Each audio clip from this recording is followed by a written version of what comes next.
awesome. That was awesome. You guys are awesome. No, you're awesome. You are awesome. Sir, you are awesome. Seriously. Awesome. Awesome. Awesome. Everything is awesome.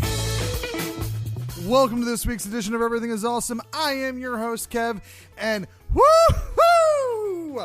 Season 2 is here, baby. This is the show where we talk to awesome people about awesome things, and it feels oh so good to be back on the internet airwaves with Everything is Awesome. I know that you've been listening, or hopefully been listening, to some of our back catalog, and I've been talking about Season 2 coming, so I've technically been hyped already, but we're finally here, and I'm so excited. I've been in like full relaunch mode for quite a while now, and am just really psyched that I'm back to podcasting. Now, I have been podcasting on and off over the last few years. Nothing really came to light until now. And it's all because of this new mindset. We're going to be a seasonal show. That puts a lot less pressure on me to be a weekly show year-round. And the fact that we get a little summer break is great, but we're still going to do some stuff in the summer is also awesome. We'll probably take some holiday breaks here and there, but that's not the point of this show, baby. Today's show is to celebrate on the, let's do the math, on the 8th anniversary of Everything is Awesome. February 1st, 2016 marked the very first Everything is Awesome, and on February 5th, 2024, we are back with what we're calling Season 2. I am very excited for today's show. It's going to be a little kind of out of whack because we're talking about the best of 2023, and it is definitely February of 2024. So we're a little late with this one. Things got in the way for me to get recorded in December so that we could launch in January. But that's okay, because it meant that we could launch on the 8th anniversary of Everything is Awesome. And I thought that was a really cool thing to happen. This week's guest is none other than my best friend in the entire world. He is my co-host when we do live shows. He is the curator of Tellist, the spinner of words, Mr. Mike DeAngelo. He will be joining me on the other end of this intro here so we can talk about the best of 2023 and spoilers.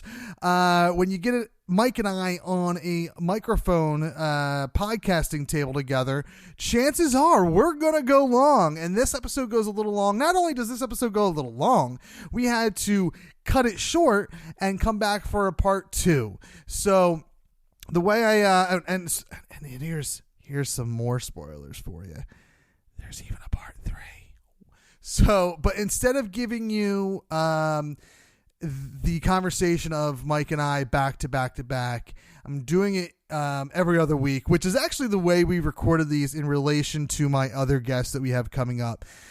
So this week you'll get the first part of Mike and I talking about the best of 2023, which is largely focused on video games. And then we get through the movies a little bit more quickly than normally I would have liked to, but we both had stuff going on in the afternoon that we had to take care of. We also, of course, catch up with various things in the beginning of the episode. So it's not all just 2023 talk, but what a fun conversation. I talk to Mike on a regular basis, so all my conversations are usually really great with him, but it's always special when we sit down to record because we're both ready to go. And Mike has been doing Twitch streaming recently with I think Mondays he does Talking Tellist, which is like a short form podcast where him and his wife sit down on Twitch and chat about like what's going on in the world of Tellist, any new updates for the week, and so forth and so on. And then on Tuesdays and Wednesdays he streams him making battle maps, which he just had a very successful Kickstarter for, and you can get on Patreon. I believe it's patreon.com/Tellist. But we'll have all those links in the show notes. So him doing that streaming has made him like a better podcaster. Because what is streaming but live video podcasting, right? So like seeing him, and I mean, I've known Mike forever, as anyone that follows this show knows.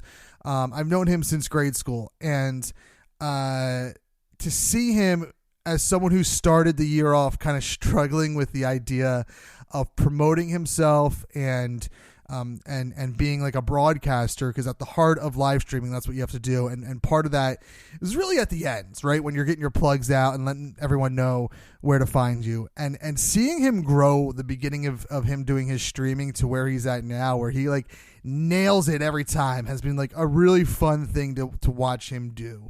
And it makes me proud as a pod father, if you will, someone who's been podcasting since 2007, to see him come into his own in that kind of world and stuff. So anyway, without further ado, we're going to kick it over to Past Kev, Past Mike, who are sitting down to chat about the best of video games and movies of 2023. This is going to go uninterrupted. I'm not going to really do any kind of mid-rolls, at least for the first few episodes of Season 2 here.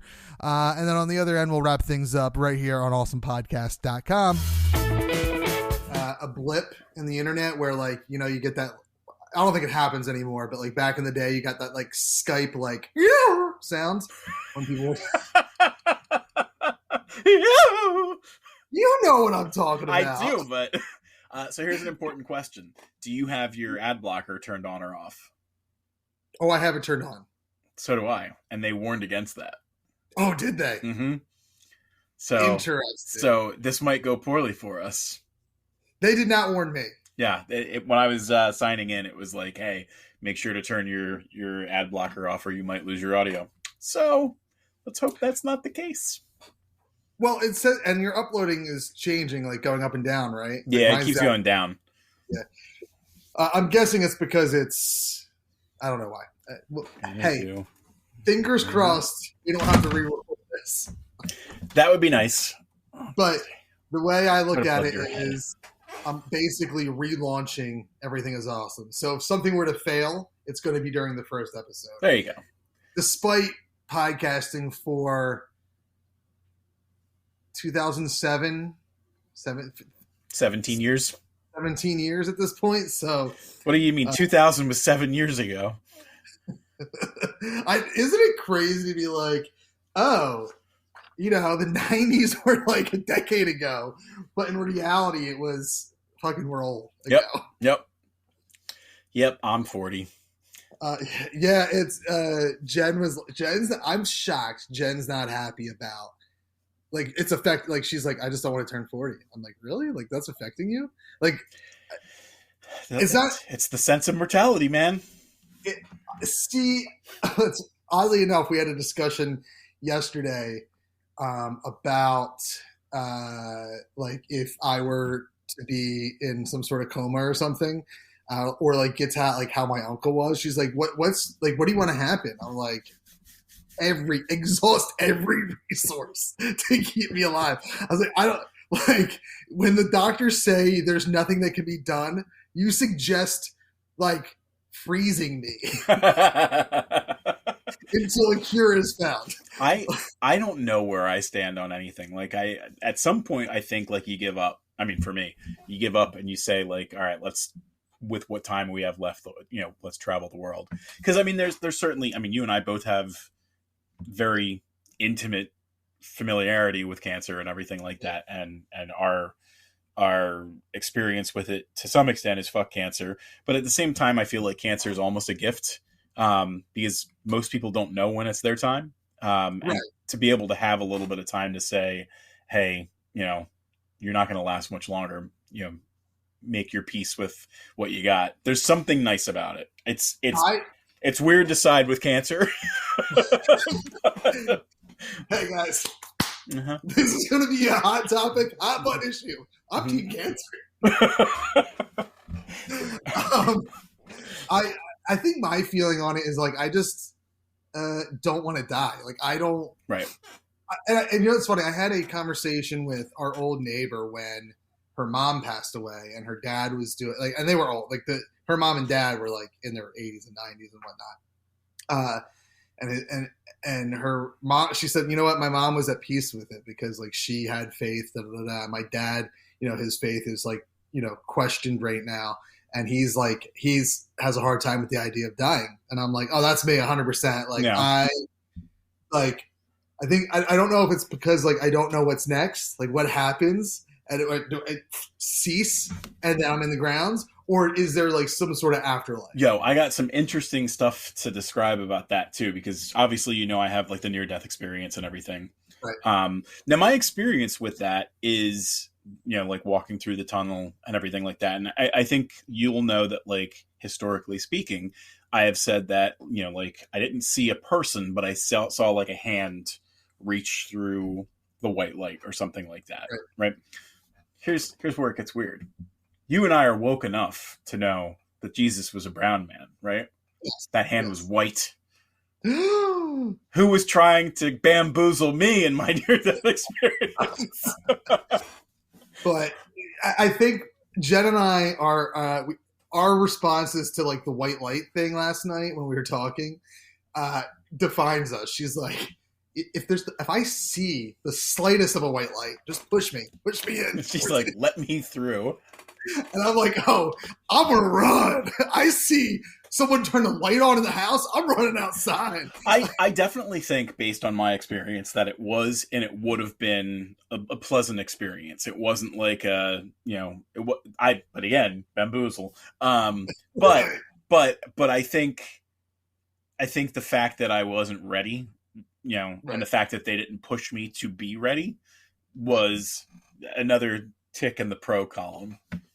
Hey, you know what? Just happy 2024 to the Everything is Awesome audience. What a way to start it off. Joking about teen cancer and death. Yep. So this is I still have to go back, and I don't know how many episodes, but between now and when this airs, February 5th, hopefully, I have a bunch of old episodes to polish up and throw on the feed as like just, oh yeah, remember we were still a podcast. Right. But this is, I don't know how I'm officially labeling it, season 2, I guess. But going forward, Everything is Awesome A is back, which is great news.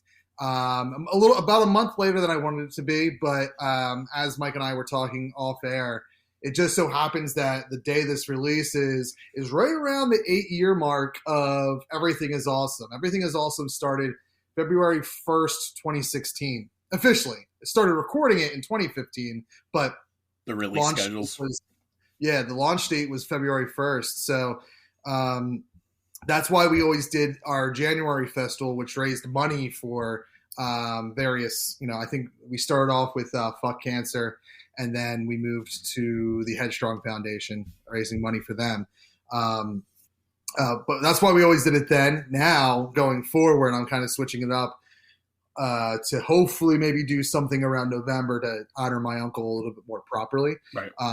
As a fundraising festival, but that's future Kev issues. Everything is Awesome is, like I said, back. And I'm trying to treat it more as something that I can sustain long-term, with the combination of it's fucking hell to put a podcast together. Yeah. And I go up and down in my depressive honestly, and I think that people who don't understand that, like, it takes a lot of work to make a solo hobby like this, like writing, like art, work consistently. I don't understand how, people are like, well, I work, 9 to 5, and like, but so do we. Yeah. It is doing these passion projects, which for most people, podcasting, writing, and even art, that's what it is. It's a passion project, hobby that you want to develop into something else. Right. I would imagine. Sometimes you just want to do it for fun, but I think unfortunately, like, most times, like in the past, if you were doing art of any sort, you were doing it for the fun of it, for the thrill of it, for the expressive, beauty of it and everything like that. You were typically already rich if you were doing those sort of things. We're in some cockamamie, hey, I have to monetize my hobbies kind of thing. Right. And that, I mean, now, don't get me wrong. When I started podcasting, what did we say, 17 years ago or whatever it was, July 1st of 2007, that was the goal. That was like, let's do, and back then podcasting was weird because it was all new. But like, that was like, let's set up all this equipment and do a radio show. Right. And like, let's have commercials and let's have and it was very much, it wasn't like Kid Chris or Howard Stern. If anyone's from the Philadelphia area, and you remember the Free FM days, Matt and Huggy were like the afternoon drive guys on YSP, Free FM, whatever you want to call it. And that was like what we gauged our show after. Like we were the 2-hour time slot of a podcast that was doing radio. And I rode that like I want to be a podcaster for money thing for several years until I stopped when my oldest son was born. I think interchangeable. Yeah, it's weird because I say it and I'm like, I think they were both right. Mm-hmm. And then I write it, I'm like, oldest doesn't look right. It's got to be Elvis. Either one works. And then I started Everything Is Awesome, and that's always been the show of like, I'm doing this for fun. Right. And the issue is like, I have so many different podcasting ideas up here. I try to do them all, and then I just get back to like chaos in my community. It becomes the House of Cards situation. You build out so much, and it can only sustain so much. And that's why Everything Is Awesome is going to a seasonal format. Right now, at least for season 2, because we started not only later than I wanted to, later than seasons will normally start, will be weekly, because that I think is only about 26 shows or something like that. Right.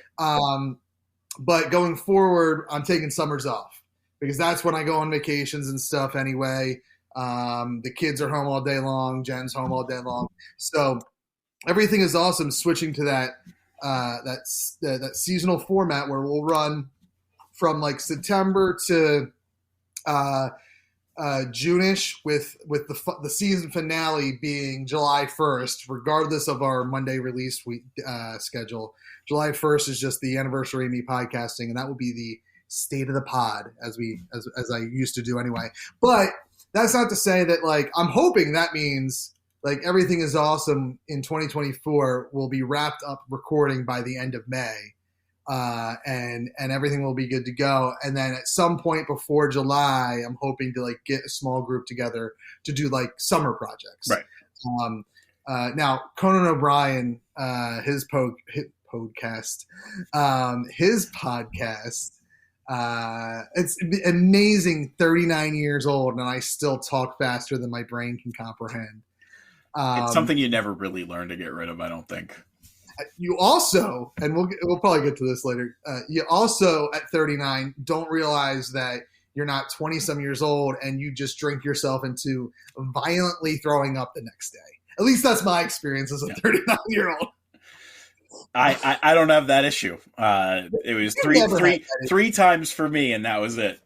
Yeah, I don't think I've ever seen you drunk enough to vomit.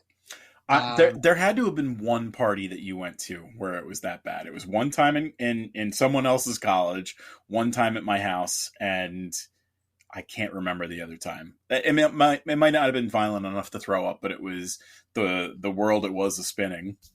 We'll get to that as part of our 2023 discussion. But I forget where. Conan O'Brien does Summer S'mores as like. Now, he doesn't ever really take time off, but like his summer project, they do like a summer s'mores thing, which is really cool. It's a really cool concept. So I'm going to kind of adapt that into something for Everything Is Awesome. I think I want to do something in the role-playing space for our summer sessions, and Everything Is Awesome. That will probably air in the month of like July/August for like 4 to 5 weeks, and then we're off until September again. But that's the future of Everything Is Awesome. We'll just get it out on the top of the show is that we're seasonal. Typically we'll run from September to July-ish with like a summer session for a month. And at least season 2 will be weekly. We'll see how I feel when season 3 comes along. I guess it will really depend on what other podcasts I'm doing, because I'm hoping to launch at least one more in 2024 before the summer. There you go. But something that you and I got into the habit of doing for Everything Is Awesome was like our end of year recaps that I really kind of enjoyed when we worked. I think I have memories of recording. I guess they weren't Everything Is Awesome because I wasn't doing Everything Is Awesome back then, but I feel like we did similar stuff when we both worked at Woods. It could be that happened. I just remember recording end of year stuff with you in the same room in a conference room. Creepcast, or was it That's Entertainment? Oh, no. It was when I worked at PMHC and you worked at Yeah. I would come down, right, because we would eat at the ice cream place. Yes. So it was Everything Is Awesome. We did the end of year stuff for it. Right. And I think it's kind of now. This is obviously delayed by a month for that end of year stuff. Next year we'll try to get that in at the actual end of year or the beginning of the new year. But I'd like to do the same thing with That's Entertainment as well. Right, yeah. I didn't get any of the stuff written. Like I have a half of Best of Podcasts article written that I will probably just ignore and do that next year now at this rate. I totally see like a great I don't know. It's just fun to talk about like the year behind and the year ahead in this kind of stuff. I feel like while I wasn't very productive from a great creative standpoint in 2023, I certainly was like productive in like intaking stuff. Right. And that's a fine balance because I either go hog wild on watching stuff and reading stuff and then I'm not creating, or it's the opposite. Right.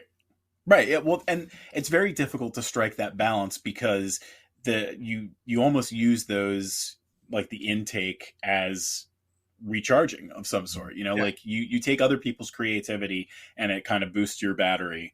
I can't imagine like living a life without music, without TV, without movies and everything like that. Because I feel like a lot of what I get is an inspiration from something, or it's an homage to something. So it really helps to have those kind of things to fall back on. Do we do it too much? Sometimes. We joked about how when Spider-Man 1 came out, I gave up on NaNoWriMo that year because I just wanted to play Spider-Man the entire month. So, oh no, hold on. What happened? I hope it didn't disconnect us. I mean, it still shows that it's recording. What happened? I got a phone call and it's going through the computer and bullshit. You know what I need to do? Do not disturb. That is true. That should help. I am very much the same way. Now, I don't have a PS5, so I didn't get distracted by video games. And I don't really get distracted by video games anymore. You can do it on the computer now. I can. I know you can hook up a controller to the computer. I've never been a computer gamer. I've always been a console gamer. And even, I would say since becoming like a content creator of some sort, video games is definitely the thing that has taken the most backseat of something. Right. It's just not, for me, it's not an escape like it once was, because I have podcasting that I like to listen to. I've been like in a big reading kick the last few years. Now, last year was a little slower for me because I was watching movies a lot more last year.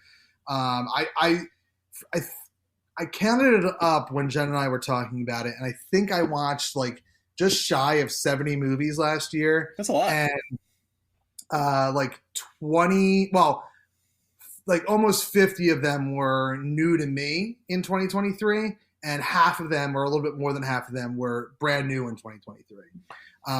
So I definitely like went hog wild on like movies last year. I need to do a better job of cataloging what I've done. Like, one of the fun things that Rihanna and I did during the pandemic was every weekend while we were trapped in our house, we did little date nights where we were watching a movie and then eating a themed meal or something like that. And I could not tell you what those things actually were. And I think it would have been something cute to be able to reference back. But the same thing for the games that I've played, the movies that I've watched, the TV shows that I've watched, the books that I've read, stuff like that. Like, as I'm getting older, it's getting much harder to remember those things. Yeah. Well, I don't pay for any, like Letterboxd is a great utility for tracking your movies and even reviewing them. If you just want to review them there, I tend to, if I review anything, it's just like a quick, like almost like kind of like a Twitter review. Yeah. And then if I end up reviewing it for That's Entertainment, I'll eventually post the full link there. But that's how I do it, because like this head got hit a lot. I had a few concussions in the wrestling days, so my memory is piss poor.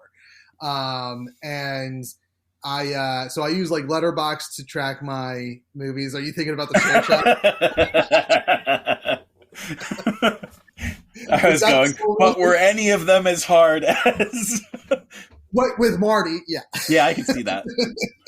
I unfortunately shared the ring with Marty one too many times and definitely paid the price, whether it be... I probably had a concussion every time I went against that man. I could definitely see it being a thing.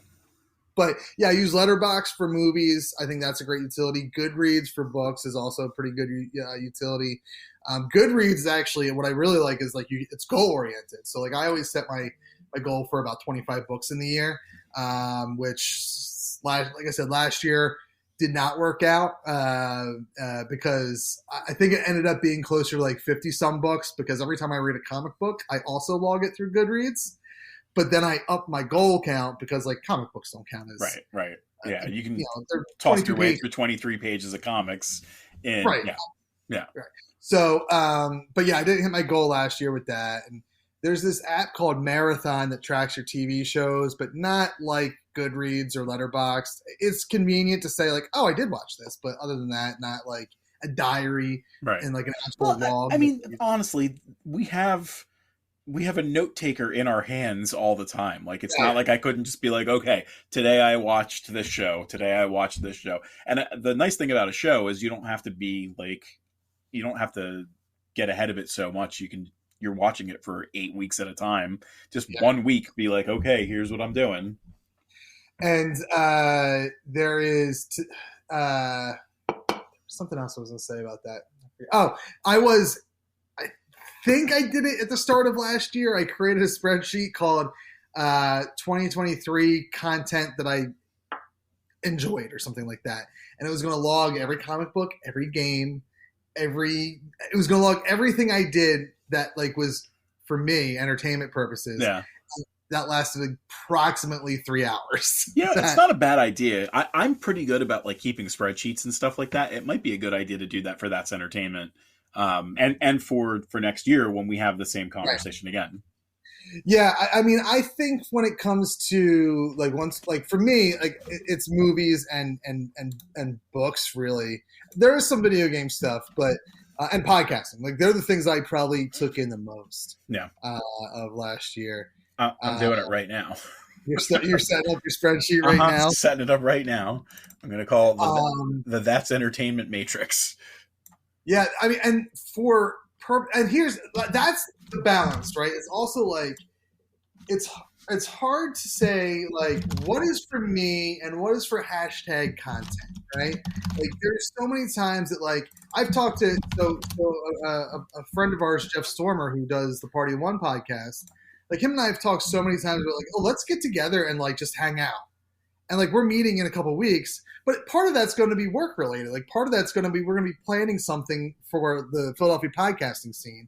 Now, none of it is really going to be recorded for content, but like we always talk about like, let's get together and play role playing games that aren't for a podcast. Right. But because we all do so much for that hashtag content, it's hard to find the time for that stuff. So that's entertainment matrix that you're creating. That's the hard balance. Like, how much do you want to, like, do you really want to have that article at the end of the year? Right. Well, and the shame of it is too, like, I'm obviously doing like a lot of stuff for like Twitch and everything. I'm playing games downstairs 9 times out of 10, each day. Right. But I just don't hit the Twitch button on Xbox. Like, there's something about like, all right, I just want this to be a personal experience, especially because a lot of times if I'm playing an old game, does anybody even really want to pay attention to me watching like an old game or getting used to the game or something like that? So it is tricky, like trying to balance it. There is an audience for that stuff. But I feel like you have to say, okay, that's what I'm doing on Twitch. Right. Is I'm going to be a retro gamer. Right. I follow someone that's what they do. Like I don't watch it all that often because again, I don't have all the time in the world. Yeah. But there's definitely a market for it. Yeah. And that's I think the game that I played in 2023 that I enjoyed the most was probably Final Fantasy Remastered or Repixelated or whatever that big release for the Switch was. Yeah. they re-released 1 through 6. Yep. And I think I only played Final Fantasy 1 and Summit 2. Right. And that was They're big probably games. the best game I played. They're big games. Yeah. And like I started playing Super Mario Brothers Wonder because I got it for Christmas, and that's a fun game. But like I only sunk maybe 45 minutes into it. Like I haven't really gotten into it yet. But yeah, and then the big game for me in 2023, which is this is the genre game I am in as a parent. It's Monopoly Go. Like I logged so many hours of wasting my life on this game. It's such a time waster, like most mobile apps are. Well, so it's funny you say that because I was looking at like the 2023 best of for other things, not specific to us. And you would think that for Nintendo, like the most downloaded game would be a Mario game, a Zelda game, a Pikmin game, something like that. And it was in fact a game that you can 9 times out of 10 find on mobile. It's a game called Suiko, Suiko. And you can get it on your phone right now. It is just dropping fruits from the top of your screen and having them merge into bigger fruits until you make a watermelon. And then if you merge 2 watermelons, they disappear.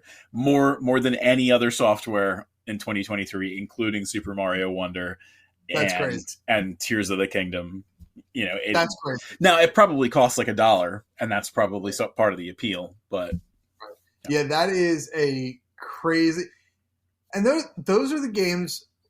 I guess there's they're toilet games to me. Really. Yeah, absolutely. Very specifically those merge ones that you're talking about. Like that's like no offense to Quest Merge Dungeon, but that was what it was meant to be. It is literally like, I'm sitting on the toilet with nothing to do. And another thing for me, like, and this is kind of looking ahead, like I'm trying to disconnect from this thing as much as I can, which is again, when you're a content creator, hard to do because you have to market yourself on social media. And that's another thing I'm trying to get into this year is finding better ways to market myself.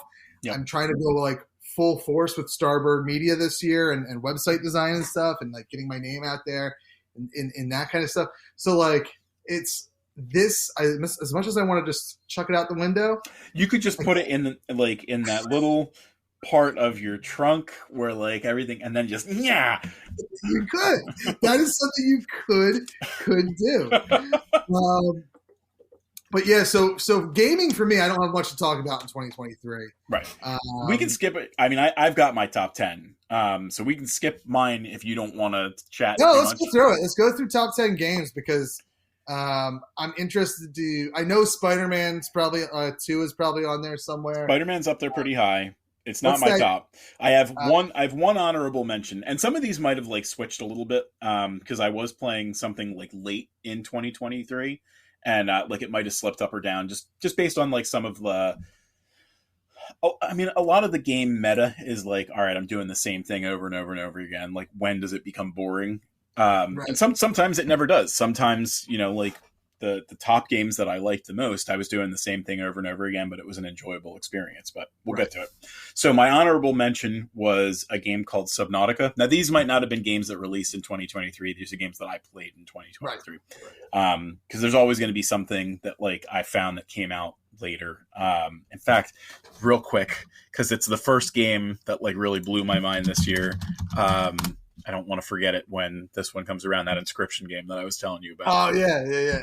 You started playing that in 2024, huh? 2024. It would have been way up at the top, like very close to the top of my list in 2023, but just picked it up because it was on sale this year. But the honorable mention is Subnautica. It's like a survival game where you're building equipment to search underwater areas on a foreign planet. Your spaceship lands on this foreign planet and you're basically trying to figure out a way to survive and to eventually escape.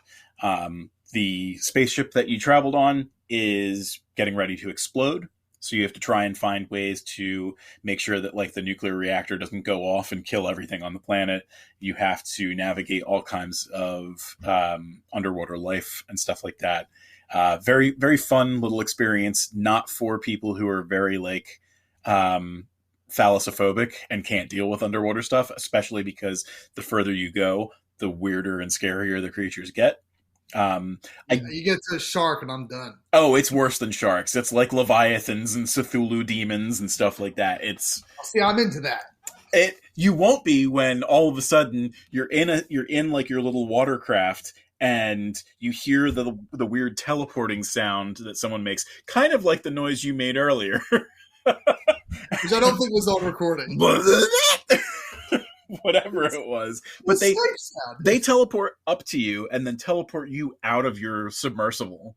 So then you're just in the water going, where is my ship? And then trying to align to everything.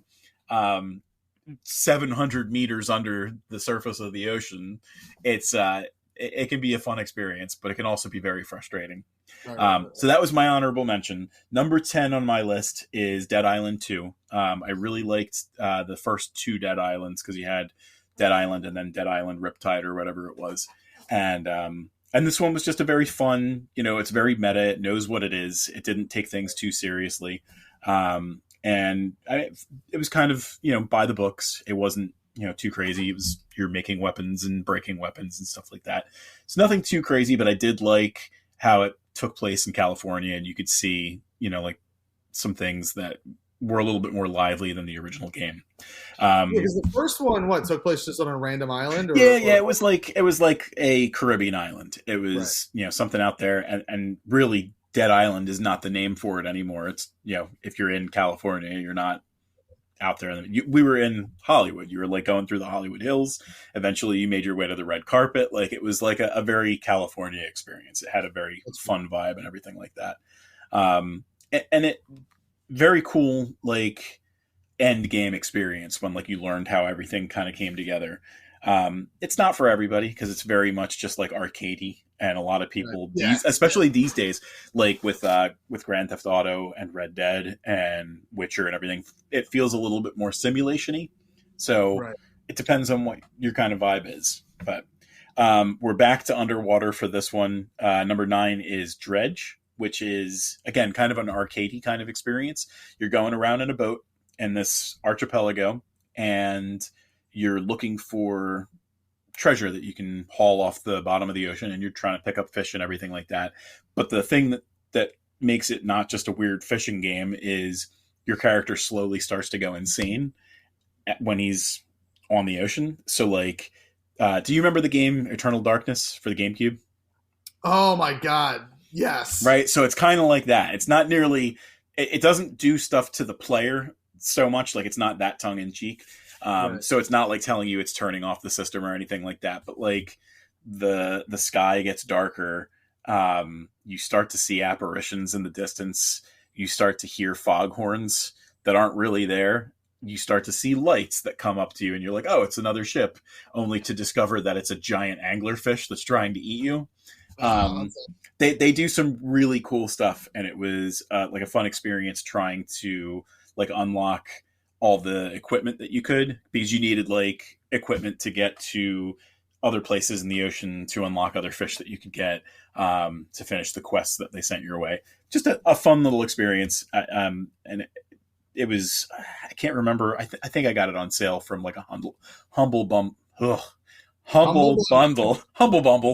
It was either going to be Humble Bumble or Humble Bundle. So that was a fun one. The one that it might have slipped further down after I created this list was Avatar: Frontiers of Pandora. So that's my number 8. It is they're really doing a much better job with licensing games. Like, licensed games like back in like the SNES days were like barely acceptable.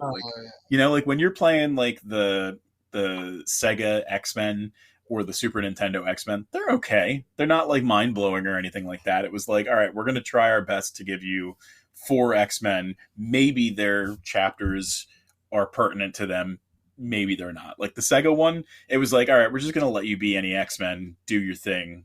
Hope you like it. I remember like the only time like IP games were really good back in those days were like when they were arcade games. Like beat 'em ups, really, where there was no story. Right. Really. I mean, Teenage Mutant Ninja Turtles was really good, including the first one, the original NES one, which was the one that no one could beat.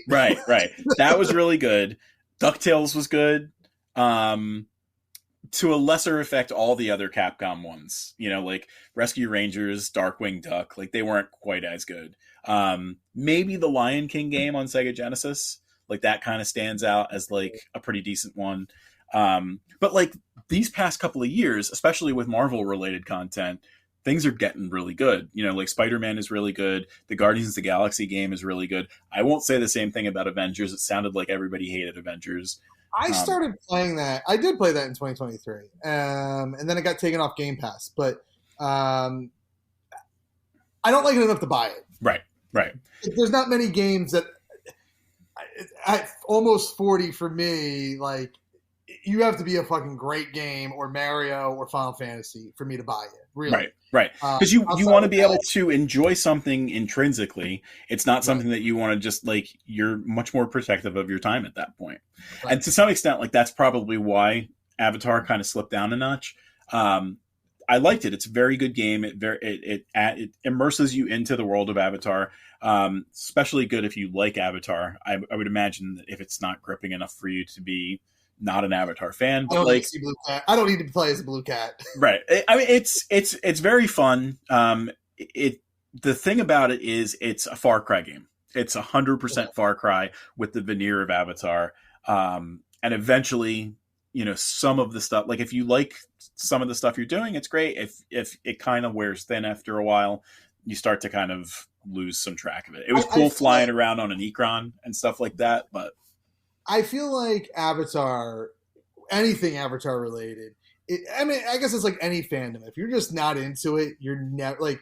There's like for me, and this is going back several years now, but Jedi Fallen Order, right. The first one, like that's a fantastic game that it really immerses you in the world of Star Wars, and like shower me with that.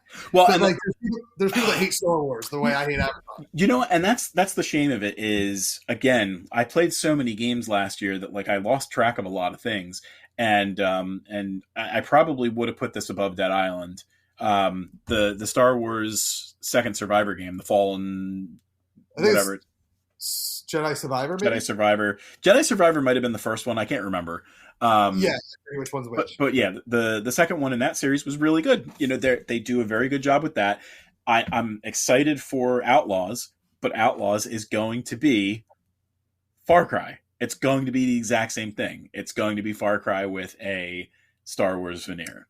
Is Outlaws like the open world one? Yeah. Okay. So they're making it using the Snowdrop engine, which is the same engine that they used for Avatar. They've been working on it. They've been making it more versatile and things like that. Like you would fly like a helicopter and stuff like that in some of the Far Cry games. And to be able to like fly on the Ikran and everything was pretty cool. They definitely can tweak things this way and that for the Snowdrop engine. But you definitely like see I'm doing the exact same stuff. You've got some kind of crafting mechanism where you're doing, I'm trying to make my, I can carry more weapons, or I can carry more healing items or something like that. And really that piece right there for me determines whether or not I'm going to like your Far Cry game, because like the third one and the fourth one had very much like a situation where, all right, you're going to go into the wilderness and find some animals to kill that are very specific animals. That's how you're going to upgrade your equipment pouches and stuff like that. And Avatar is somewhat like that, but it's a very robust system, and it eventually starts to kind of like wear on you a little bit. But, so that was 8. 7 was something that's currently on Game Pass. I think it's going to permanently be on Game Pass because it's one of their first party games.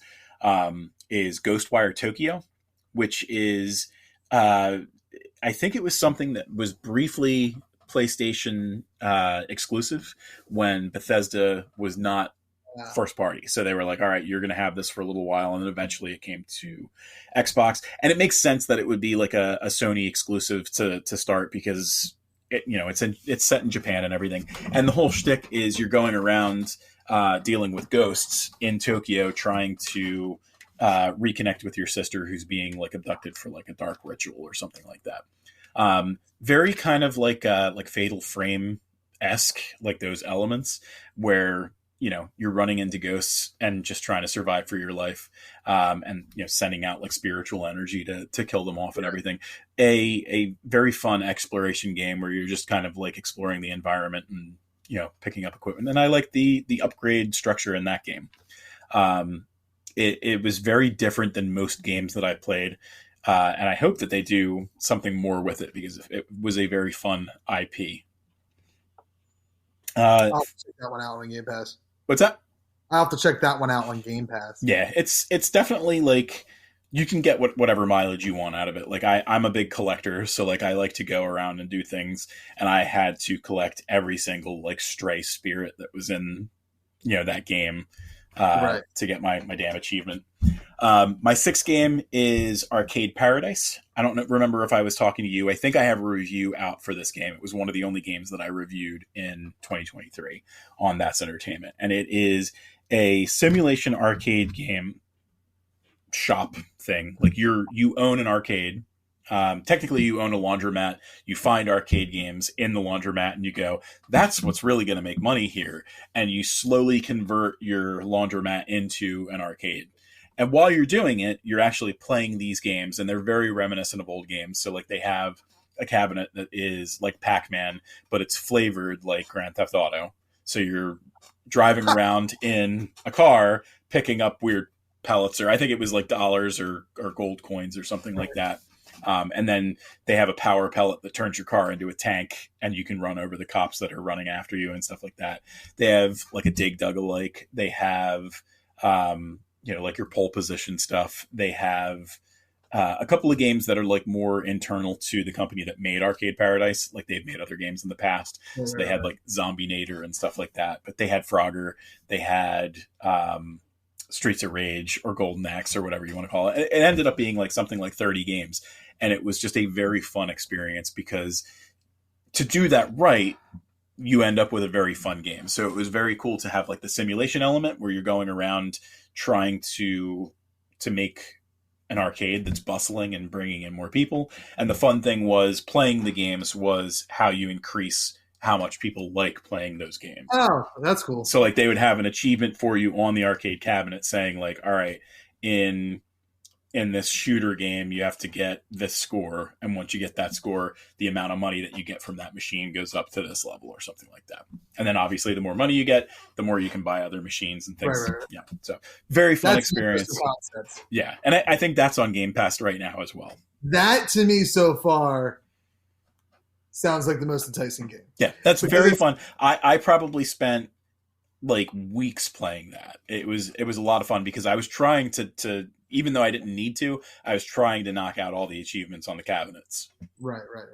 Yeah, there's something about that that's very, it's different, but it's very like kind of Sim City like. Mm-hmm. And I have an affinity to those games. Yeah. There was a nice juxtaposition between the simulation element and then like the actual, hey, I'm getting in there. Because it really could have gone either way. Like it could have been... There was a game that came out on Steam that I backed on Kickstarter simply because I was trying to get Quantum Quest's logo like in the game or whatever. Right. It called Arcade Tycoon, and it's just the simulation aspect. But the fact that they married the simulation and like the actual gameplay, it was a nice juxtaposition. Because it could have just been like, hey, I can go to any of these arcade games and just hit the A button and play the game. But it was that connective tissue that really made it good. Yeah. So sure. Number 5 on my list, and another license out there, is Hogwarts Legacy. Real big Harry Potter fan, despite the creator and everything like that. And they did everything right for the most part. Like the only thing that they didn't do was they didn't have Quidditch. And that's wild. That's the one. Like when you say the words Harry Potter to me, I think of magic wands and Quidditch. Right. Like even before The Boy That Lives and The Man with No Nose. Right. Those are the things I think of. And I'm guessing just like mechanically, it had to have been difficult for them to figure out how to do it properly. Like Quidditch is not a slow game. So to try and make it happen while everything else was kind of measured and slow and everything like that, like the combat, like it has this element and this energy that feels quick, but it really was like, hey, we need to make sure that you are able to dodge and deflect and stuff like that and counterspell. But you're in Hogwarts, obviously, but you're in, the 1800s or something like that, I think. So they were able to explore their own story. It had by far one of the coolest like end sequences to any game that I've ever played. They captured a lot of the feel and a lot of the magic, so to speak, of what made Harry Potter such an interesting property, because you got to pick out your broom, you got to pick out your wand, you got to set up your character the way that it made the most sense for you. And really just like, I spent so much damn time exploring Hogwarts, looking for pages using the stupid Revelio spell. It really was just like a fun little distraction, especially, we were still in the middle of feeling unsafe because of COVID and everything like that. Right. Like, it wasn't until this year that like things started to slide into like, all right, we're feeling a little better. And it happened very early on. So it was like a nice transition project to, I'm feeling better. Harry Potter and Hogwarts and stuff for me is like such a point in time property that I enjoyed the books, specifically from like book 3 and on, and same thing with the movies. Like, I don't hate any of the movies. Well, the actual Harry Potter movies, I enjoyed, and like I'll probably go through them with the kids as they want to watch them. But it's like it's a property that just did not stick around for me. Like that, I love the concept of wizards and magic and stuff, but it's just a property that like, I'd rather find something else that does it. I think the magic of Harry Potter as a series kind of slows down as he gets older, because the childlike wonderment starts to disappear. So Which is funny, because that's when I start enjoying it. When it gets darker and more adult is when I start to enjoy it. I think like 6 and both parts of 7 kind of just petered off for me. Like, I don't really care too much about it at that point. Well, and I know the story. I don't remember specific part. Like, I remember like 3, prisoner of whatever. Right. And to your point, I think that is absolutely when it gets good. But instead of going 3 on to 7, I think probably 3, 4, 5 is like my sweet spot. Right. Yeah. No. And I think, because I guess we're slightly older than when those books were released for like who they were meant for. Right. And same thing with the movies even. I think we were slightly older than who they were meant for. So 3 is where it starts to feel like, oh, this is like, they're kids, but this is adult. Right. And I think, I don't know what happens after 5. I think you're right. I think 6 and 7, 1, 7, 2 or whatever. Yeah. There's Half-Blood Prince and Deathly Hallows. They just they got a little too adulty and they got a little too boring. And like Fantastic Beasts, everything against that stuff. Like, it just didn't click. It didn't click for me at all. So that's for me, that franchise is such a point in time franchise that there's nothing that's come out since Deathly Hallows in the Harry Potter series for me to be like, let me get back into Harry Potter. Right. The closest was Trey saying he wanted to read the first book, and I said, "Great, we're not buying them. I have them somewhere, but we're not spending a penny on it. I'll go buy them secondhand if we need new books or whatever." Right, because you didn't want to support. No, yeah, and I have a very hard line with support. That's why I wouldn't buy Hogwarts Legacy. I mean, other than the fact that it's just not a thing I'm interested in anymore. Right. But like, and I know, like, realistically, me buying that game or not is not going to affect her. It's going to affect the people that designed the game. She got her money already. Right. I don't think she's really getting royalties off that game. She probably is. She probably 100% is. But eventually, like, there's so many people. Her payday came from the licensing. Oh, yeah, absolutely. There's so much in this world that you and I would have to hate based on who created. Oh, yeah. You're absolutely right. You're absolutely right, and it's just and again, I think it's more so that it's just not a franchise that did enough to keep me on board. Right. And the fact that she's a horrible human being makes it easy for me to be like, cool. Right.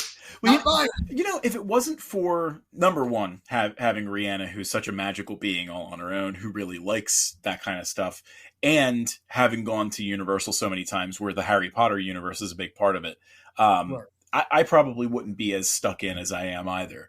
But I have been more exposed to it, than you have.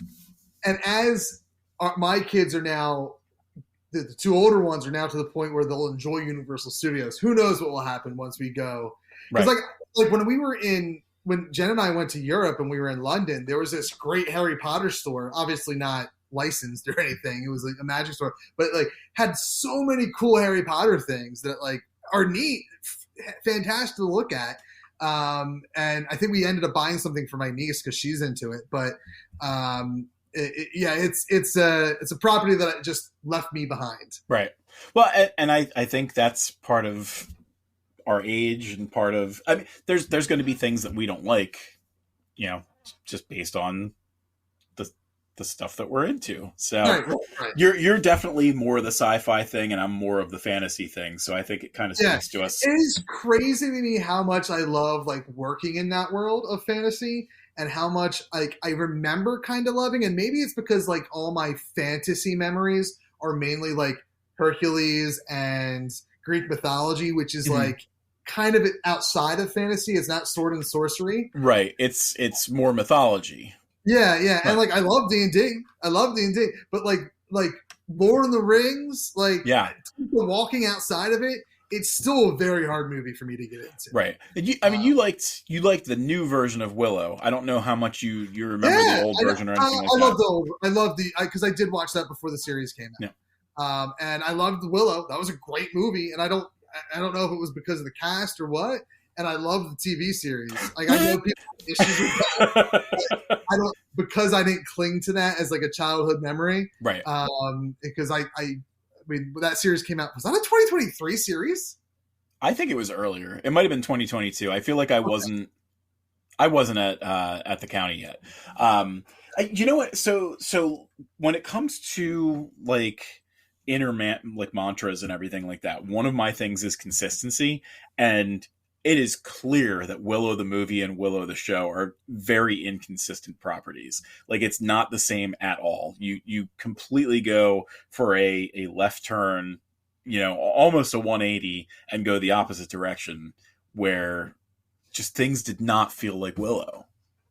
I could see that. But again, as someone who didn't grow up watching that movie and loving that movie as a child, like I feel like if you were to make a Back to the Future 4, somehow you're gonna really piss me off. Or a Back to the Future TV series, you're gonna really piss me off. There is a Back to the Future TV series. Okay, not the animated. You know what? I think to your point, I think that you're 100% right. There is going to be a part of us that no matter what, we're going to be like, I hate this. Like it's not my Back to the Future. But there's also that hope that 10 years down the line, we go, all right, it wasn't as bad as I thought. And I think the perfect example with that is the prequel trilogy to Star Wars. Right. There's a lot of people who like it. Gerard was talking to me about that the other day, about how I will say that those three movies still are, for me, the worst of the Star Wars films. Right. I can rewatch 2 and 3 and enjoy them now. Not 1. Not Phantom Menace. One was what I was saying I couldn't really get past either. And I don't think that Hayden Christensen is as bad an actor as some people would like to say. I don't think so, yeah. Especially like seeing him come back to that character now. Right. Like, well, obviously he's more nuanced. It's written better now too. True. But and that cartoon series like opened up our generation to that prequel era. Really. Right. Yeah. The 2 Clone Wars series, right? The Clone Wars series, the Rebels series, which isn't really related to that, but like there was like 7 seasons of the Clone Wars, right? That really made that era of Star Wars something that I love. It's one of my favorite eras of Star Wars, right? Just not in the movies, right? But there's a whole generation of kids that are 10, 15 years younger than us that they swear by those 3 movies and they don't really like the original trilogy. And that's why with the sequel trilogy, like I get it. Like I enjoy them for what they are. I have my issues with the third one specifically. But at the end of the day, like, there is a whole generation of kids that in 15 years are going to love those movies to death. Right. And us as fans will probably go back and see those 3 films in a new light and say, oh, you know what? These are not that bad. Because they're not. They're not bad movies. I don't think. I know Last Jedi is not yours, but so in keeping with consistency, I will say that we ended up going off on a tangent like we are wont to do. Everything is awesome is back, baby. Number 4, my 4th top game of 2023 was Tears of the Kingdom. It really did like so much for a Zelda game that you would not like expect. Breath of the Wild was very much, hey, let's wipe everything off the board and take it from a new perspective. We're going to make Breath of the Wild is a very unique Zelda game, and I'm not the biggest Zelda guy, right? But I've played most of the games, and Breath of the Wild is breathtaking. Right, it's a lonely game. We're talking Breath of the Wild, not Tears of the Kingdom here. It's a lonely game where you get to do a lot of exploring, usually without like any hand holding. You know, like you can, if you want, you can go in and, you know, try and figure out ways and directions to go and everything like that. But it really does kind of reward exploration and things like that. Yeah. Tears of the Kingdom, it doesn't necessarily reward exploration quite the same way because the world is more populated. You run into people who are missing from Hyrule and things like that. But it let you explore things in a different kind of creative sandbox because it gave you the opportunity to build things and kind of slap them all together in ways that like nobody in the gaming industry can understand. Like Tears of the Kingdom was so breathtaking because the physics of it all shouldn't make sense. Nintendo figured out a way to make things work that people are still looking at it and going, how is this working? And I'm certainly not artistic enough or creative enough to do half the stuff that you see people do online where they make these sweeping constructions using, you know, the items that are at the ready. And then they'll figure out ways to exploit bugs and they'll figure out ways to use items in ways that were not intended.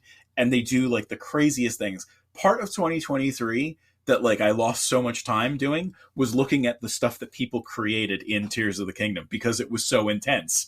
And it was like people going, all right, they give you these tools. I'm going to try and see if I can get from point A to point Z without dropping from the sky. And people did it. It was insane. Oh, wow. It was insane. The amount of creativity that they fostered in a game like that, that's single player, that somehow brought people together is very, very cool. It is a game that like I will eventually pick up and play. I got to finish the first one first. Because Breath of the Wild is the first Zelda game that, in a long time that I've picked up and like, oh, I like Zelda. Yeah. Ocarina of Time is a game that I like, and the SNES Link to the Past. Right. Like they're the 3 Zelda games that like ever really captured my imagination as a gamer in that. I mean, it's adjacent to Final Fantasy, but yeah. I've always been more of a Final Fantasy person than I am Zelda person. Right. Breath of the Wild like did a lot of work to like. I mean, I stopped playing it because again, I ADD or whatever. Right. Well, and you know what the thing about Breath of the Wild was too? A lot of Breath of the Wild was very repetitive. You're doing the same thing over and over again. You know, even like the bosses that they introduced, I think that was the biggest complaint with Breath of the Wild was you're going to these 4 magical divine beasts or whatever, and every one of them had the same set dressing, so to speak. It felt very samey. Whereas in Tears of the Kingdom, when you're getting to these bosses, and even like the mini bosses that you find out in the world, it felt very varied. It felt very expressive. Right. It felt very much, all right, it belongs in this part of the world. So then they introduced the very cool mechanic of having the underworld, which was kind of like they're upside down. You know, like it was very reflective of what you would see in the future, in the on the above world stuff. So, like, you would find a shrine. You don't care if I'm spoiling this for you, right? I'll forget it. 6 months later, they would have a shrine that you could go to in the above world or in the sky, because there's 3 levels. There's the sky, there's the overworld, and there's the underworld. And a shrine that you would find in either of the 2, you know, overworld or the sky, would be like a weird like light blossom tree in the underground, and that would be how you would be able to light up the underground, because you'd know where to go based on the way that the map looks. Like, okay, I can identify it here, put that stamp on my map down here, and that's like the direction that I need to go. Interesting. Very, very cool stuff. Like, they did a lot of cool things. And again, like going back to like the construction aspect of it. And I mean, Rihanna would play the crap out of it, and she was very much like, I don't like this part of it. I don't like to construct everything. And she was still having a really good time. So it has a little bit of stuff for everybody. Right. All right. Number 3, Spider-Man 2. So Spider-Man 2 is in my top 3. It is, I really liked Spider-Man 1 enough to completely forgo NaNoWriMo 4 years ago or whenever it was. I was like 20,000 words into Silver Serpent Volume 2, and I was like, I don't want to do this anymore. It was so much fun. They got the mechanics of being Spider-Man right. And that's to say nothing of, in the first one, the very well done job that they did with the storyline and everything. Right. They made it very much feel like, I think, I didn't see Amazing Spider-Man 1 or 2, but it's right up there with the Tobey Maguire Spider-Mans. Tom Holland's, it's a different feel. So like, it's very hard to describe it. I would almost say that it feels like the animated show with a little bit more heart. There you go. And there's so much connective tissue. Like they don't like hold your hand saying like, all right, this is the 7th time you've experienced meeting Otto Octavius for the first time or anything like that. They assume that you know who he is. So like, they just jump right in, and you very much feel like you're part of this tapestry that's already existed. So when you're seeing, Kingpin out in the wild, or you're seeing Shocker or stuff like that, it very much feels like, all right, this is what it was meant to be. And somehow Spider-Man 2 like ramps it up even more, because they give you both Spider-Man right from the beginning. Miles is introduced as like the sidekick kind of character in the first one, and I don't really think that you play as him until the expansion. But in this one, you're playing as both of them. And the big bad of this one is, of course, Kraven. And the storyline in this one is so much more intense and everything like that. The issue that I have typically is, when I'm playing a game, I like to do the collection stuff. So like, if you're giving me a version of New York, a version of Manhattan where I can go around and do all this stuff, I am going to do all that stuff before I get to the story. Right. So it is kind of funny to have things where it's an emergency to get this XYZ stuff done, but be like, well, I want to do Mysterio's Mysteriums and do all this first. Or I want to go around and collect all the spider bots and everything like that. And then you get into the story after 5 hours of exploring and everything like that. And it's so deep and rich and everything like that. Like Spider-Man 2, there's a lot of complaints about, like, I feel like, when did it come out? November? Something like that? Yeah, somewhere around there. Are we past spoiler territory? I think so. All right. Do you care if I spoil for you? No. So the big bads, Kraven and Venom, right? Yeah. And Venom is positioned first the way that you would typically. Venom is the only thing that's new to this universe, basically. You and I know the origin of Venom and every other thing, and Pete in this universe already knows his rogue gallery. There's nobody who he's not met, with the exception of Green Goblin, because Norman hasn't turned into Green Goblin yet, and Venom ends up being the reason that Harry is able to survive some disease or something like that. So at some point in this story, you've got 3 Spider-Men running around, because you've got Pete, Miles, and Harry in his Venom suit, basically. So, interesting. And you can run into these other Spider-Men like during like the crime things that happen in the city. So like, I'll be Miles, and all of a sudden I'll be laying the smackdown on people, and all of a sudden Harry shows up to lend a hand, and it blends together like these nice like co-op moves and everything. Everything is just cinematically just beautiful. And then you get into like the real story of it, because that all happens within probably the first like 3 or 4 hours, because Kraven is like the kind of experience that gets everybody and everything moving forward. And then Harry shows up with his Venom suit, and then tragedy happens and Pete dies. Oh no! I would imagine since Miles is in it, this is probably the ultimate universe, right? Well, I don't think that it's ultimate. I think it's its own universe. Okay. They featured in Spider-Man Across the Universe, the Sony Spider-Man 2. Pete is in that. Okay. And obviously Pete doesn't stay dead. You know, the Venom suit picks him because he's got actual Spider-Man powers. Harry at this point is only, you know, mimicking Spider-Man powers because he's around Pete. Right. So it does definitely go down the dark Spider-Man route where Venom is making him more angry and everything like that. And not... He dances? Huh? Does he dance? He does not dance, to the best of my knowledge. I haven't gotten to that point yet. But the complaint that a lot of people had is they kill 3 of the villains off screen. Oh, really? Or it might be 2. So I know that Electro and Vulture die off screen. Oh, interesting. I think it's just those 2, and Chameleon dies on screen. Chameleon dies on screen. I think it's Chameleon. Chameleon is the one with Scorpion. Scorpion's the one who dies on screen. Yeah. Chameleon wouldn't make sense because Chameleon is actually related to Kraven, to the best of my knowledge. But Chameleon doesn't show up in this game. But anyway, yeah. So 2 of them die off screen. You see like parts of their equipment in Kraven's lairs or something like that. And people were a little bit upset about that. They were a little bit upset about. There's so many reasons that people are upset about this game that for me, I'm like, why do you care so much? Like, right. People are not happy these days with the way that like female characters look in games, and it just boggles my mind. Like, go touch grass. Like, there's real women out there, and you're probably too weird to talk to them, but like they exist.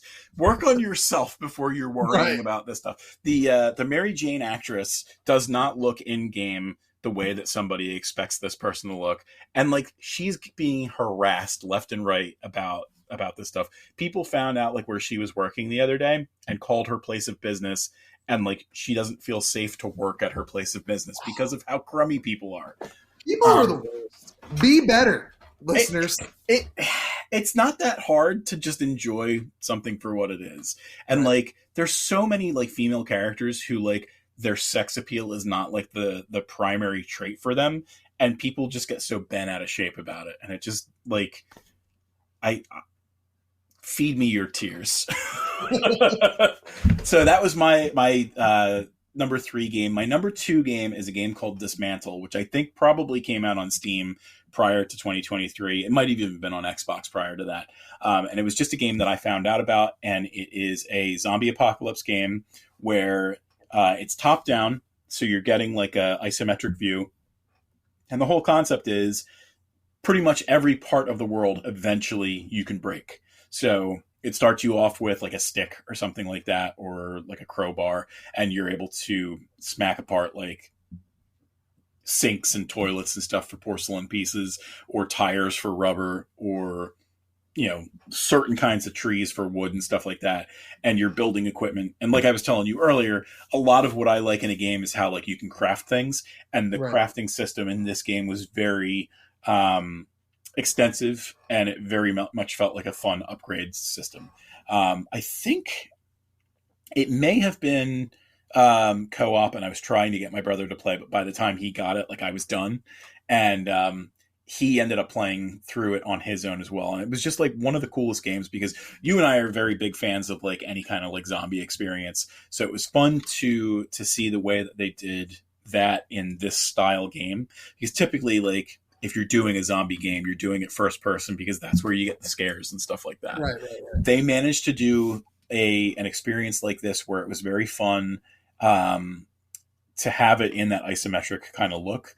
And there was a weird lore to the game that was fun to explore as well. I don't think that it's ever been on Game Pass. I think I picked it up on sale for like $10 or something like that. It might be something to look out for in the future. It was one of those games where, again, I probably played it for like 3 or 4 weeks. And it was every time I was getting home, I was like, I got to play this for a little bit. It was very fun.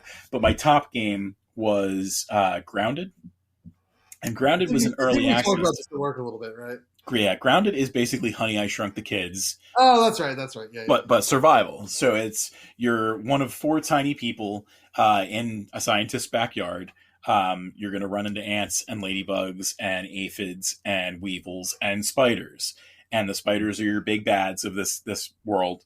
And it's got like fun little base building and everything because you're trying to come back to your base at the end of every night when things get scary, and make sure that you've got enough food for the next day, make sure that your armor is getting better every time you go out into the world. And it very much had like a 80s 90s cartoon kind of vibe. It was a very fun experience. It was still in early access when I played it. It didn't, I think, officially come out until I want to say like Q3 of 2023. Right. So I technically didn't even get like the full experience, and this was prior to me doing any of the Twitch stuff. I probably put a good 200 hours into this game. It was, and at some point, like I went back and said, Matt, if you start over, if you play, I'll start over from scratch. We found out while we were eating dinner, like at Thanksgiving or Easter or something like that my stepsister was playing it, and we were like, we all got to get together and play this. And it was just like such a fun experience because, again, same kind of concept as with Tears of the Kingdom. They give you a tool set that you can do a little bit more with than you maybe think that you could do. So like they give you like trampolines, and people were making elevators with this game. Like they were like building this stuff where like you could like crouch down underneath your construction, stand up, and it would shoot you into the sky. They had zip lines that you could make so that you were going from one side of the yard to the other. Like, again, where people were like exploiting things that I'm sure the creators were like thinking like, oh, I wasn't thinking about that. And it was just like really, really fun to watch what other people were doing online. Like I'm very antisocial with a way to hide it to regular people. So like if I'm at a convention and you're coming up to me, it hurts me to be nice to you. No, that's a lie. But like it does like drain my social battery and stuff like that. So typically speaking, like I'm not trying to go out and get like that, hey, let's talk experience. So for me to go out and be like, all right, like I got to see what the community is doing. Like that says something for the game. Right. I feel like Grounded is one of those games where I will be happy to go back and play it again later, kind of like a Minecraft or something like that. Part of it's very relaxing, and the parts that can be a little bit scary, you can usually just lower the difficulty if it's being stressful to you, and you can turn off they have an arachnophobia mode. That's neat. Yeah, so it turns the spiders into like weird circles instead. They don't have the 8 legs. They don't have the creepy eyes. I think you can like there's different levels of their arachnophobia mode too. So like if you wanted to be like, all right, like I don't want to see anything spider related at all, it might even make the noise that the spiders make go away. Oh, that's interesting. Yeah. So that's like, cool. Yeah, Rihanna is definitely like deathly afraid of spiders. Yeah. Like I don't like spiders, but like I can watch them. Yeah. I can deal with anything. They have a couple of different spiders in this game. They've got orb weavers, wolf spiders, and like the Black Widow matriarch and stuff like that. It's a very varied game, and I hope that. So Obsidian, which is the company that makes it, they were the company that made Fallout New Vegas, and they're currently making Avowed, which is going to be like a new like Elder Scrolls like game. For I think it's supposed to come out this year, and I think even like later this month, I think on the 18th, there's a new presentation for Xbox. I might have seen something that's unofficial, but that should be on the docket. The new Indiana Jones game should be on the docket, and then there's 2 other games that it looked like they were trying to preview. But I really hope that this company sees the community response and makes a Grounded 2, because I never got to go indoors.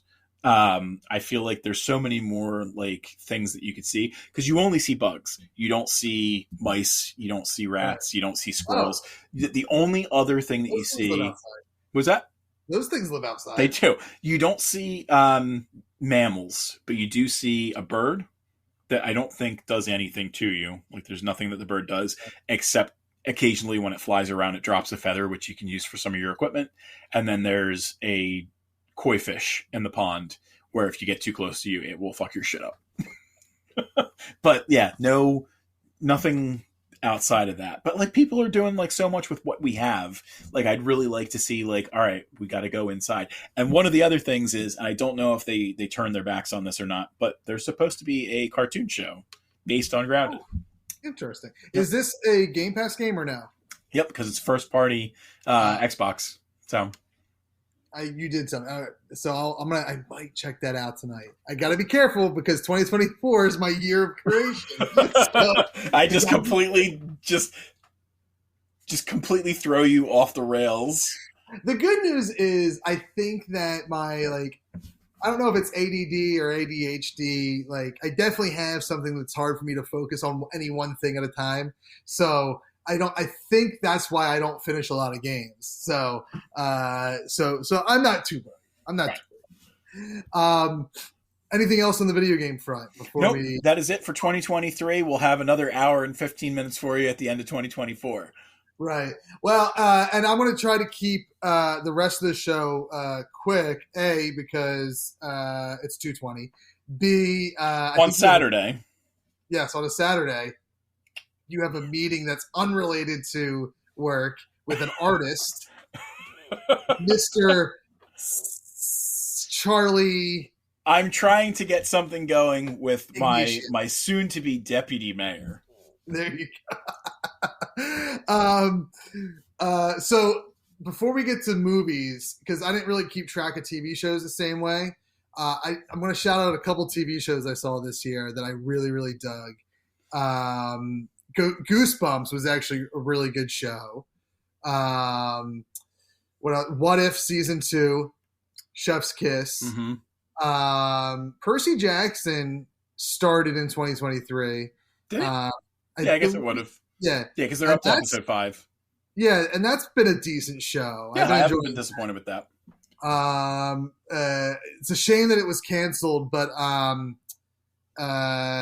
oh god, Our Flag Means Death. Yeah, I was enjoying season 2. Season 1 was better, but I was enjoying season 2. I think the highlight for TV for me in 2023, and I'm probably missing a lot that I can't remember off the top of my head. There had to be. Was there a Marvel show this year? Yeah. Yes, there was, but we don't acknowledge it. Oh yeah, okay. Yeah, we don't acknowledge that one. Let me see. What Marvel was She-Hulk 2023? No, was it? Was it? I don't think so. I think that was 2022. So let's see. It was. This is the problem with Marvel. Loki, of course. Oh, Loki was really good. Loki probably was. Here's what I'll say. Ahsoka, Loki season 2, and the Doctor Who 60th anniversary specials, I think, and What If season 2. They're like the top 4 things I think from 2023 in the world of TV for me at least. Right. With I think my favorite thing from 2023 was the giggle from Doctor Who as far as TV is concerned. That was really good. I think that the other 2 specials were a lot of fun with David Tennant and Catherine Tate. But I think the giggle was a water cooler moment. It was a water cooler moment. It was very emotional, and even though you spoiled it for me willingly, I knew what was going to happen. It still got me to the point where I was like, I'm going to tear. David Tennant's going to make me cry again. Again. It was so fun, like, because you're the person who I can willingly spoil things to. Like, you'll be right. Like, I don't care. You can tell me whatever. But I've gotten to a point, mostly, Gerard will tell you mostly, where I do not spoil things for people. And to watch Rihanna's, experience where she was like, they're going to pull the rug out from under me. Like, this is bullcrap. And, like, they're just, they're going to put a tragedy on me to watch her have that experience. Like she openly wept for a completely different reason. Right. It was very fun to watch her have that experience. And not only that moment, like getting to keep David Tennant around for hopefully specials here and there. And just knowing that his version of the Doctor is out there and happy, right. Seemingly. I think that's great. Being introduced to the 15th Doctor, Ncuti Gatwa, I think I'm pronouncing that correctly. He's a joy as the Doctor. Very much so. He carried himself with so much poise, dignity, and like confidence. Like for him to be like the one who like cradled Tennant. Yes, yeah. It was very impressed. And that was emotional, and even like getting to know him more in the Christmas episode, which I enjoyed thoroughly. I don't know that that's part of my top 5 experience of TV, but seeing him in the Giggle was fantastic. But one of the standout moments was Neil Patrick Harris in the Giggle, very specifically, and not because it was a Spice Girl moment, but it was just such a fun, very British moment, despite the American actor, right. To have Neil Patrick Harris be this very charismatic villain who is singing and dancing, and the chaos that ensues in that moment. Right. As much as we were talking about Ncuti being able to go toe to toe with Tennant as the Doctor, Neil Patrick Harris really was perfect to be able to keep up with the witticisms of David Tennant and everything like that. A very formidable foe and actor to be alongside him. Russell T. Davies said something wonderful in one of the behind the scenes I watched for the Giggle, is that if there was an American Doctor Who, Neil Patrick Harris would be the perfect guy to be the equivalent of the David Tennant Doctor, or even his own thing. And it makes it like a shame that Doctor Who has become such a global thing that there will never really be an American adaptation. Like they tried it kinda with the 8th Doctor. Professor Spacetime, my dude. but I would love to see Neil Patrick Harris play in that world more. And it's not necessarily done for him. Like he did. He's still there, technically speaking. So and there is and I guess we'll probably see it pay off sometime with the 15th Doctor. But he mentions like, oh, there's stuff that we don't talk about, Doctor, to David Tennant.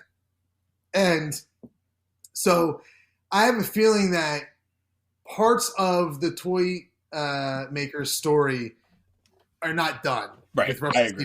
I agree. And we also saw elements of the Master show up in that episode as well. Yeah.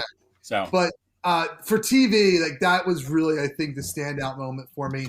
Other than that, though, like it was really like a low key 60th anniversary. Like, yeah, because usually they'll play with the older Doctors and stuff like that. 50th was the 3 Doctors. Right. And it was kind of like you got your 2 Doctor moment, but it was the big thing was that it was David Tennant versus it being multiple Doctors. But so I don't know if and as someone who has been watching Doctor Who only really since 2005, I don't know how like proper Doctor Who fans over in London feel over in UK, but it felt like a low key anniversary moment more so than like just a very awesome like another new era of Doctor Who being kind of introduced. But David Tennant. I mean, very much we are in the Whoniverse era, so it's very possible that he didn't want to tip his cards all that much, RTD, when he's doing that kind of stuff. So maybe that had some part to play in it as well. We'll see. Anything TV that stands out to you that we didn't really talk about? 2 things, and one of them is kind of the same way as like, I played games in 2023 that might not have come out in 2023. Obviously, in the UK, they've been doing Taskmaster for years at this point. Yeah. Taskmaster was a joy that we've discovered this year, to the point that like when we do our Wizards and Winter Party, there's going to be elements of Taskmaster to play. Yeah. It is. We have been going backwards in time. So we started with season 15. While season 15 was being watched, season 16 was coming out. So we've since watched all of season 16 all the way back, and we're on season 1, finishing the last 2 episodes of that. I don't know what we're going to do as that starts to close up. They do, I think, 2 seasons a year, and then every now and then they'll do a special as well. Like they had a New Year's special that was like a one-off. So that's very fun. And Rihanna got me for Christmas a Taskmaster book that's filled with tasks that you can do and like groups and stuff like that. And we may incorporate some of that into our Wizards party. The other thing that was big for me this year, to the point where I almost applied before I got sick and thought there's no way that I can pull this off, was the Squid Game live experience. That was so much of again, like a water cooler moment thing to watch. And it was just like a very fun bit of reality TV. And I will watch trash television reality TV every now and then, but like a comedy show, or I'm sorry, not a comedy, a competition show that gripped me as much as that, it comes very far and few between. Right. And one last TV shout out moment for me is actually the Chucky TV series, which is also like it did air in 2023, but season 1 very specifically was like amazing. Season 3, it's good, just not maybe as good as the first season. Yeah. Which actually leads me to the movies, which again, not a 2023 thing, but new to me in 2023 was The World of Chucky. I like dove hard into Child's Play and the Chucky movies, and then the Chucky TV series. And it is such a wonderful world that, and wonderful in the sense that like it's just a fun world to experience, especially like when you look at the first 2 or 3 Child Play movies, which are like very much a horror movie. And then you move into like some silliness with The Bride and Seed of Chucky, which is a little bit more what the TV series is. But then you move into like back into like the world of horror with Cult of and The Curse of Chucky and The Cult of Chucky are like the last 2 films before you get to the TV series. And the TV series does a wonderful job of blending every era of Chucky together. Yeah. And I will say Chucky now has the vibe of probably a little bit more of like a serious tone than like Bride and Seed of Chucky has, but it's very much in the vein of that era of Chucky. Right. But better, I think. And that was probably the biggest surprise to me in 2023 was how much I loved Chucky. I mean, I don't think that they had any of the like houses in Universal fitted towards him or anything like that this year for Halloween Horror Nights, but people all over the place were wearing Chucky stuff. So it is a huge property that they really need to be, putting some more into. And I think the Don, whatever, who created it, he said that once the TV series wraps up, he has ideas for future films. So, and I know at one point the new Child's Play with Mark Hamill as the voice of Chucky was a thing. I haven't seen that one yet. And they were hoping to make a sequel to that, but because current day, like OG Chucky is running around doing stuff, they haven't, which is probably for the best. I think the OG Chucky is really, really good. But that was probably like the biggest like non-2023 like surprise to me for films. Before I hit the top 10, I have 2 shout outs, honorable mentions. Blue Beetle. This is for movies. Yeah, this is for movies. Blue Beetle was a wonderful DC film that I hope finds its way into James Gunn's DCU because it is one of the more unique films in superhero stuff. Much like Miss Marvel, it kind of exposes you to a new culture that as white guys, we're not really super familiar with. And the cast all around was great. I forget the guy who plays Jamie Reyes, or I don't know. If I'm Jolo from Cobra Kai. Yeah. But like, he's a wonderful hero. The guy that plays his dad, what a heartwarming story that was. Did you see Blue Beetle? I have not. It is George Lopez, who I don't think is a good person, but I don't know. I've read some things where like it could go either way, but George Lopez like was wonderful in that movie. Yeah. And that movie's, I highly recommend it. Even though it's probably part of the death of the DCEU, could easily move its way over to the DC. Well, and I think that Gunn has said that he's welcome in the new Has he version of the officially universe. said that? I hope think so. I think so. But that was a great movie. Joyride is my other honorable mention, which you recommended to me a few weeks ago. Yep, that was very, very funny. Yes, I got it in at the end of the month, end of the year, and it was a very funny movie. Again, it's another movie that really, I'm sure a lot of white dudes, a lot of white bros had a problem with because it was a girl-led female comedy, right? And outside of our normal culture that we see in that kind of rated R comedy stuff. And I think that Ashley Park was like just an amazing person in that film. And I don't know the supporting cast name, but her best friend, also wonderful. Yeah, I would not do it justice if I tried to. Right. But it is, and like the title is like, I understand why they chose that for the title, but it really much doesn't feel like it's necessarily like, when I think of Joyride, I think of like a road trip movie. Right. And it kind of is. Yeah. But no, it's Joyride makes me think of, there might have even been a Joyride, the one with Paul. Yeah. Andy Kane. Yep. But Joyride was like, while I don't look at it as a road, like it's not Euro Trip, right? It's not that kind of road trip movie, right? But it's so good. It's so damn good. But there were just so many good movies in 2023 for me that I couldn't put it over that. So if there's one that I'll go over them briefly, and then the ones that you've seen we'll probably get into a bigger discussion with. But my number 10 spot is Renfield. What a great movie. Nicolas Cage as Dracula, chef's kiss. Nicholas Hoult as Renfield. What great. Did you see Renfield? I didn't see it, but I heard it. I was up here working, and Rihanna was watching it downstairs, and it sounded fun. Such a fun movie. For me, it was kind of like a great way to kick off this list. Number 9, The Marvels.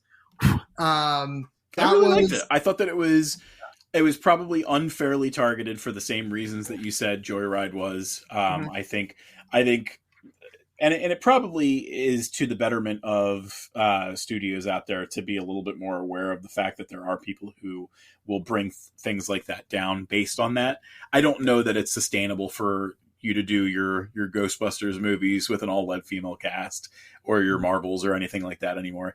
It just because there is a lot of anti-woke sentiment and everything like that. It was a very fun movie. It was, I definitely think that the Miss Marvel actress, whose real name is escaping me at the moment, she is the heart of Marvel. Like she is so enthusiastic and exuberant about that little corner of the universe. She is to the MCU as Peter Parker is to the comics, right? And her show was wonderful. Yep. And really was like that coming of age story and this movie I think did a great job of blending her world into normal MCU stuff, which I think if there's her family was a great addition as well. Like leaving them out would have been the biggest mistake. If you have Miss Marvel in an MCU property, you need to include her family because so much of that character is who she is because of her family. Right. And it would be a shame to not include them. Right. You have to have mom, dad, and brother. You have to have them. Right. I think good. I was going to say the big complaint outside of the 3 women was the villain. And I think to some extent, like I can kind of resonate with it, but I don't think that it was a villain story. I think it didn't feel like that. Yeah. And I think that that's okay. Like the MCU is so big at this point that you really don't need it to be like, hey, we need the next Thanos. Like, I think it's almost a misstep to do things that way. Like her villain was still interesting without being overpowered or anything like that. She had a good reason for things. I was happy with it. I mean, really, to a degree, Captain Marvel was was a villain in this story. Yeah. It's all about perspective. Right. And she redeemed herself to some degree. But I think the big problem that Marvel movies have these days are just they're kind of cookie cutter. And this one wasn't super cookie cutter. And I think the only reason it wasn't was because of the Miss Marvel aspect. I think if you don't have the Miss Marvel cast in this just feels like a run-of-the-mill Marvel movie. I think including her gave this story so much more, and that doesn't take anything away from Photon. I forget the actress that plays her name. She was wonderful, and she kind of seems to be going to be the character that brings in some sort of part of the X-Men universe. Right. I mean, I guess technically Miss Marvel brought in the mutant aspect. She is the first official mutant in the MCU. But I'm excited to see the future that this movie kind of set up for us. Right. Number 8 for me is Evil Dead Rise, a movie that I almost forgot that I watched in 2023. And it is what I liked about Evil Dead Rise is that unlike Evil Dead 2013, which really kind of evoked the power of Evil Dead, like the original movies, and really evoked that story, this was like wholly original. Right. And to the point where like I could have used a little bit more of the goofiness that the Deadites bring to an Evil Dead story, but it was still it was like Evil Dead 2013, a scary movie. Yeah. It's not meant to be a goofy movie, and really only Goofy and Max can be a goofy movie. But that was a great movie. Number 7, I don't know. I doubt you watched this. Kelsey, the documentary on Amazon Prime. My God, it's and you know, maybe I'm a little biased because he's a Philadelphia Eagle and I'm a huge Kelsey fan, but the documentary that was supposed to be the story of will Jason Kelsey play another year of football turned into a documentary about family and turned into a documentary about two brothers who play on different teams than the NFL, having probably their most successful year together. Right. And then just like, what a year to follow it up with. Yeah, I know. But from Jason Kelsey's point of view, it also like really, as someone who is older than Jason Kelsey, it really kind of like has you think like, what is next for me? Like, what is for any football player? You know, like you live a life that is glitz and glamour and a lot of hard work, but like, how do you change things up afterwards? A lot of people, that's the only life they know. Exactly. And it can be really relatable in the sense of like for a perfect example for me personally is like wrestling. Like when I gave that up, I've been trying to fill that what wrestling gave to me for so many years. I've been trying to fill that void with all these different podcasts and writing and stuff. And to a degree it's been successful and it has not been successful, but like it was such a great documentary, A, because it was Jason Kelsey, B, to see that like he is a normal dude, which isn't something you think of when you think of football players very often.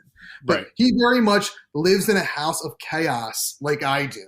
And lives like, as he's walking around the house, oh, there's just shit everywhere because you got kids. It's very nice to see that a guy, human element.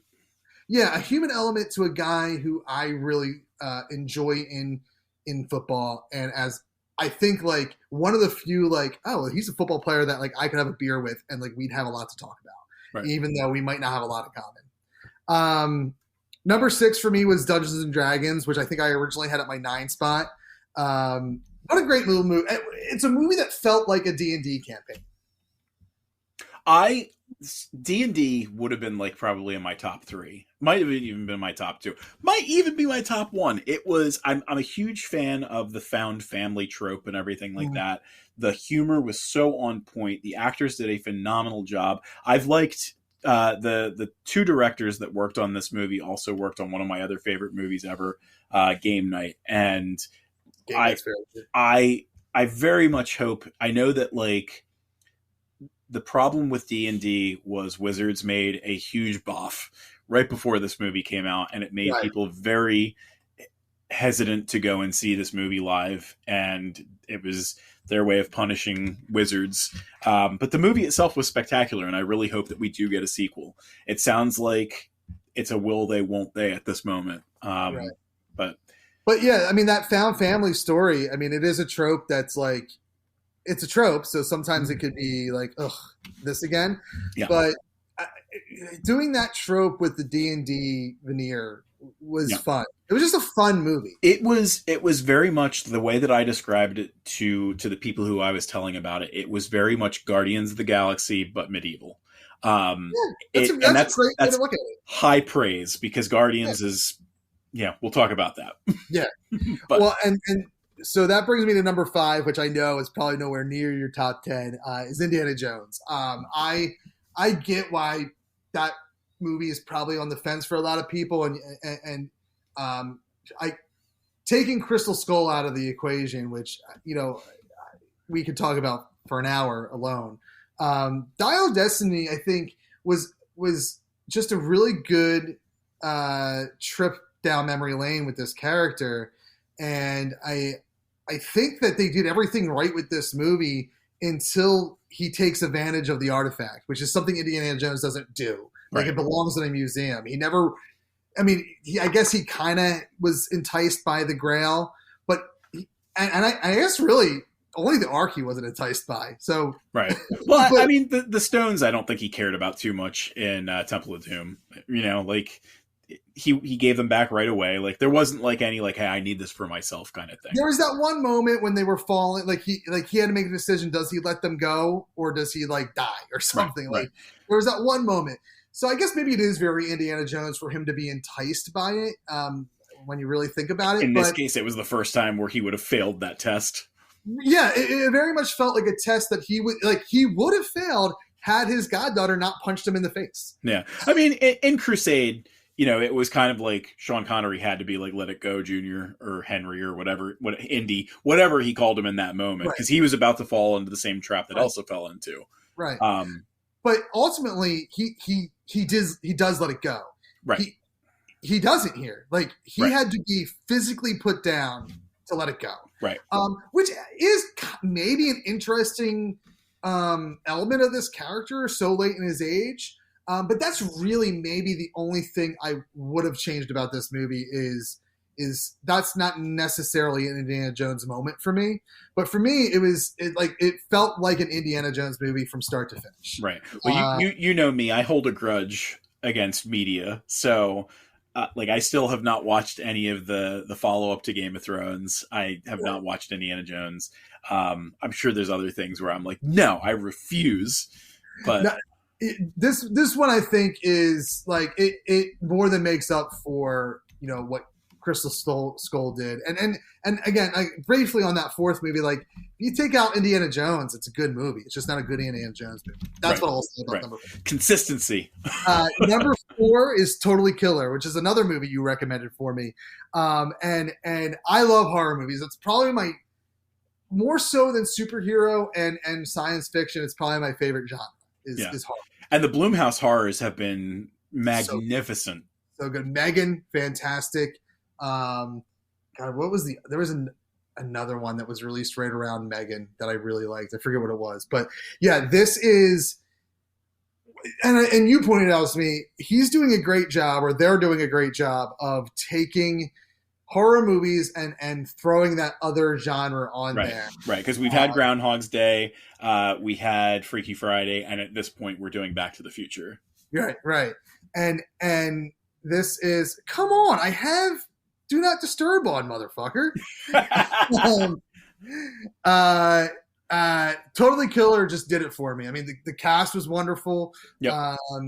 I think it was a neat little twist direction with the villain that I really don't want to spoil for people. So if you haven't seen Totally Killer on Amazon Prime, go watch it. Mm-hmm. I don't know. Time travel and horror works for me. I mean, that was what was the other movie that has time travel? Happy Death Day. Yeah, not so much time travel, but like the repeat cycles and everything. I guess that's the Groundhog Day. Yeah. I very much like they had alluded to that they were going to do this before, and I really hope that they have a Blumhouse crossover, because they had talked back when it was just Freaky and Happy Death Day about maybe doing a crossover with those two. Yo, I would love that. Mm-hmm. I would love that crossover. Mm-hmm. And like I know he has his like to build that like there's a way you could easily kind of build a cinematic universe with these movies and have them all interact with each other. Absolutely, and feel wholly independent from one another. Yep. Give it to me. I love it. Right. Number 3, staying in the horror trend, is Scream 6. Yeah, Scream 6 was very good. So good, and I know that we didn't get Nev Campbell in this one, but I think that's okay. Like I think, to me, pay the woman. She made this franchise.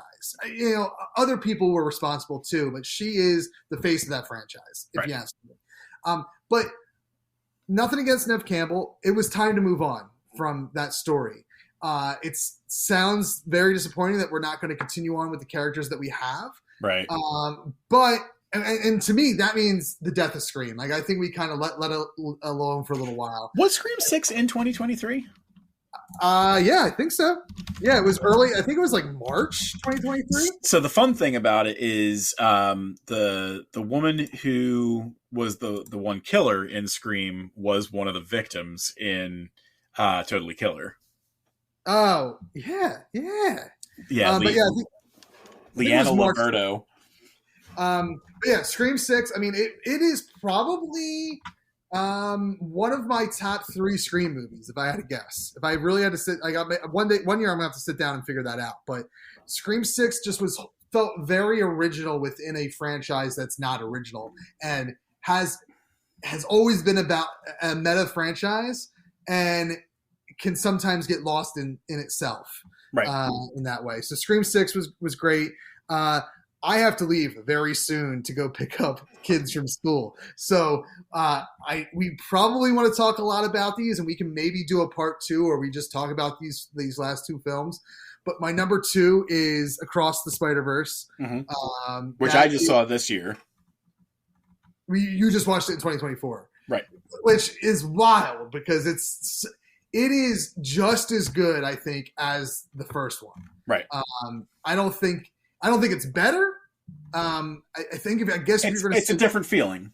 It is a different feeling. It is very good. It is a great story, great animation, and I'm looking at what's Beyond the Universe is the third one or something like that. Mm-hmm.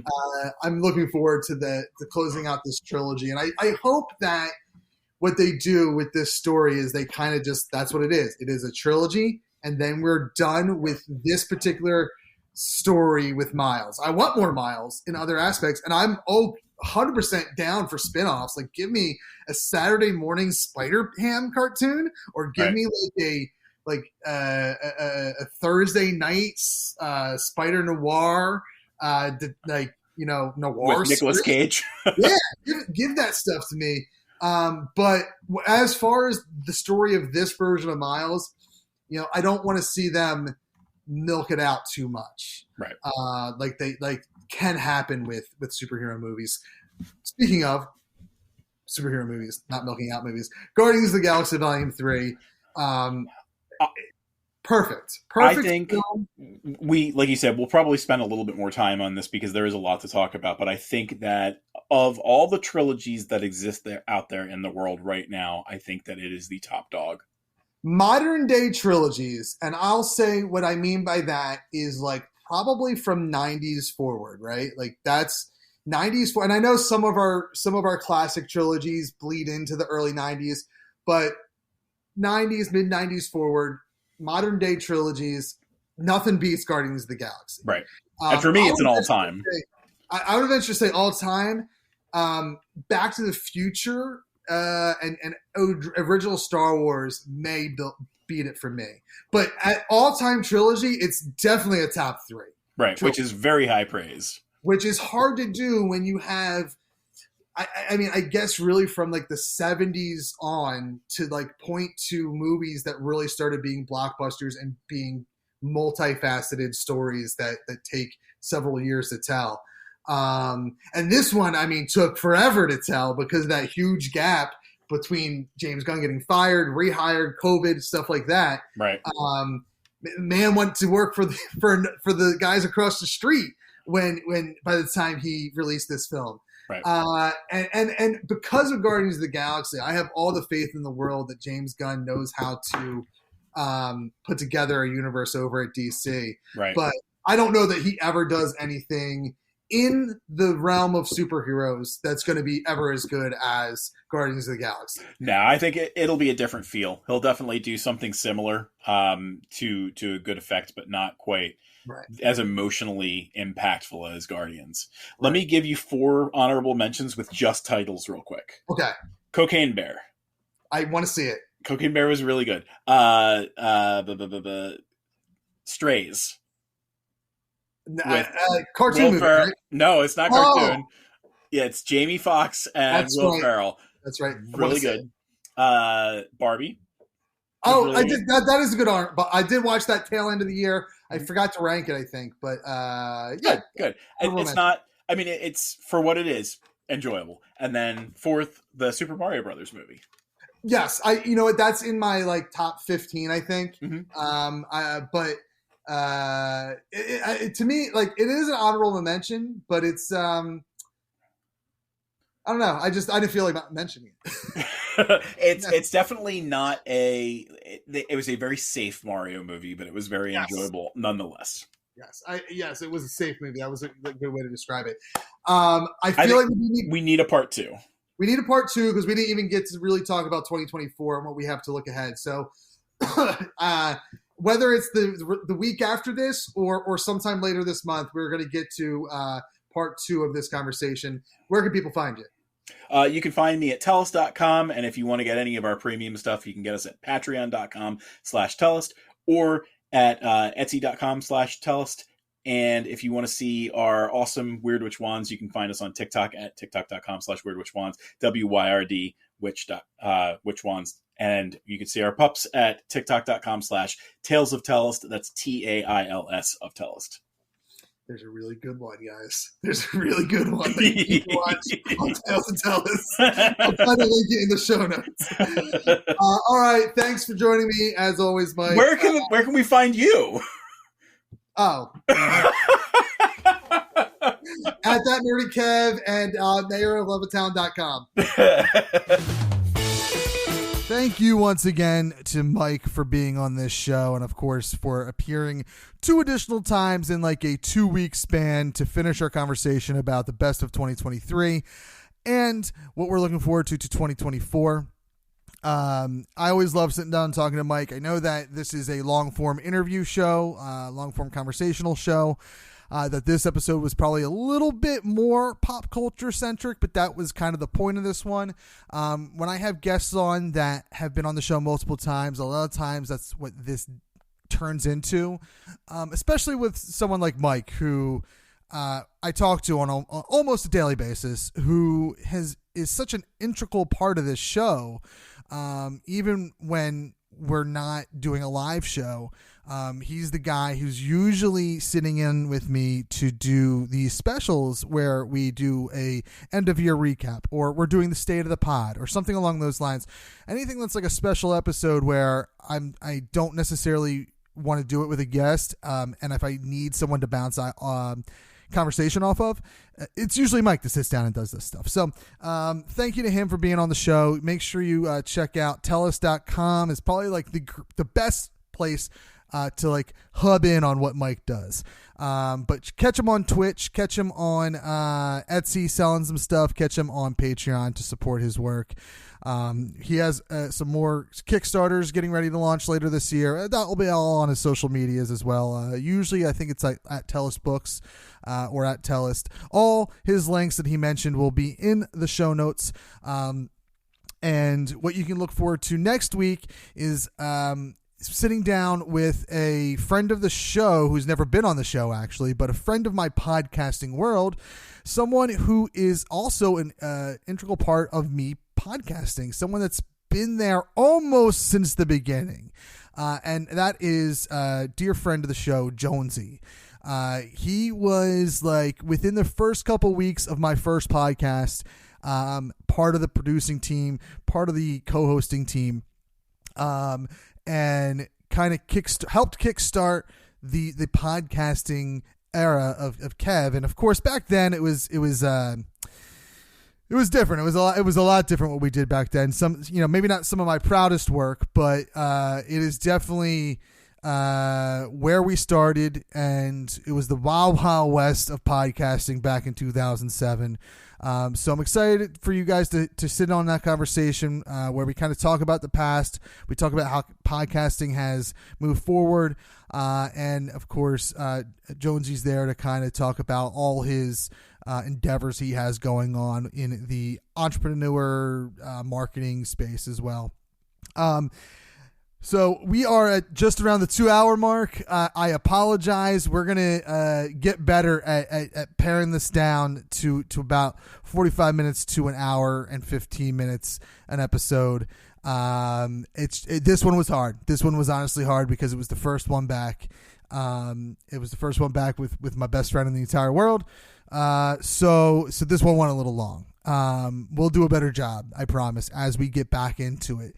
The one thing that even after podcasting for nearly 17 years, 16 and a half years at this point, is that sometimes you still run into mistakes that you don't want to really be part of your podcasting appearance, if you will. And back in the day, 2-hour podcast, that was the thing, man. That was you're emulating radio. And now you try to, unless you're doing a narrative thing, you try to keep it and rein it in somewhere in that like 45, 55 to like at most 90-minute range. But you know what? This was a great conversation for me. A lot of stuff that I forgot came out in 2023 was discussed in our entire conversation, not just this episode, but in our 3-part conversation, just forgetting like how much cool stuff happened in 2023. So anyway, make sure you follow us on the socials at Real Awesome Pod on Twitter and Facebook, at Awesome Podcast on Instagram. And then I will be not creating more social media channels for anything else. You can follow me at That Nerdy Kev. I'm most active on TikTok, where I talk about podcasting and my company Starbird Media. And of course, just pop culture. Sports is the big thing. For some reason, I turned into a sports guy there. Who knows? Anyway, thank you all for listening and sitting here for just north of 2 hours as season 2 of Everything is Awesome is back, baby. So excited. We'll catch you next week. Wow, I can't speak. We'll catch you next week right here on awesomepodcast.com.